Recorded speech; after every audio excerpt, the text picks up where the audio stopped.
Première conséquence de l'arrestation de frère Humvi, débandade. Les commanditaires identifiés, les informateurs de l'administration aussi. Dans la nuit du lundi 12 août 2024, le cyberactiviste frère Humvi, de son vrai nom, Steve Amoussou, a été arrêté dans les rues de la capitale togolaise et est actuellement en garde à vue à la brigade économique et financière depuis le mardi 13 août 2024. L'homme est connu pour ses chroniques acerbes contre le régime du président Patrice Talon. Même s'il est assisté par Maître Aboubakar Ba Parapé et 4 autres collègues, il passera à l'interrogatoire pour les faits pour lesquels il a été interpellé afin de mieux comprendre ce qu'on lui reproche. Et à voir l'activisme de frère Humvi sur les réseaux sociaux, son dossier pourra vite évoluer vers la Cour de répression des infractions économiques et du terrorisme, qui traite des affaires de harcèlement par voie électronique, le terrorisme, la cybercriminalité et autres. Mais là n'est pas le problème pour le moment. Depuis que l'opposant Martin Rodriguez a révélé cette affaire et que cela a été confirmé par les médias et les avocats de frère Humvi, c'est un autre game qui se joue dans l'ombre et suscite de nombreuses interrogations. Que donnera l'enquête ouverte par le Centre national d'investigation numérique? Que trouvera-t-on comme informations compromettantes pour les uns et les autres? Quelles sont ses sources dans l'administration? Que lui ont fourni les opposants aussi bien ici au Bénin comme en exil?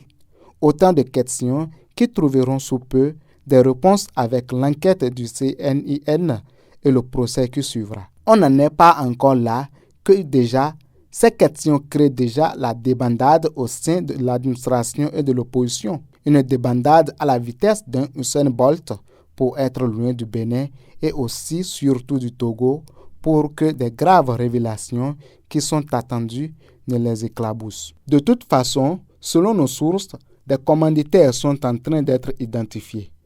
Il en est de même pour les informateurs de l'administration aussi. Actuellement, c'est un flashback que les gens sont en train de faire pour voir si, à un moment donné, ils n'ont pas filé aux cyberactivistes certaines informations pour mettre en difficulté l'État béninois et salir l'image du pays que frère Humvi aurait utilisé dans ses chroniques pour attaquer le régime Talon. Ceux qui sont loin du pays ou en vacances réfléchissent déjà à comment s'en sortir dans cette nébuleuse qui ne fait que commencer. Et des noms ne sauraient tarder à être cités.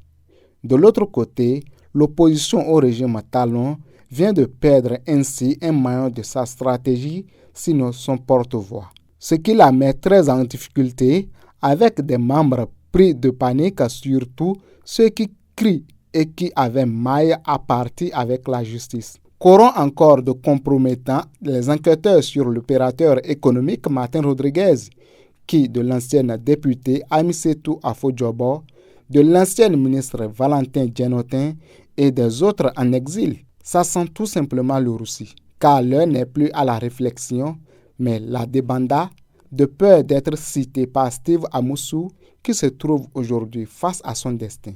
Le destin, une donnée à laquelle personne n'échappe. Fuir, fuir et fuir encore. Alors, affaire à suivre. Akilou Yakoubou.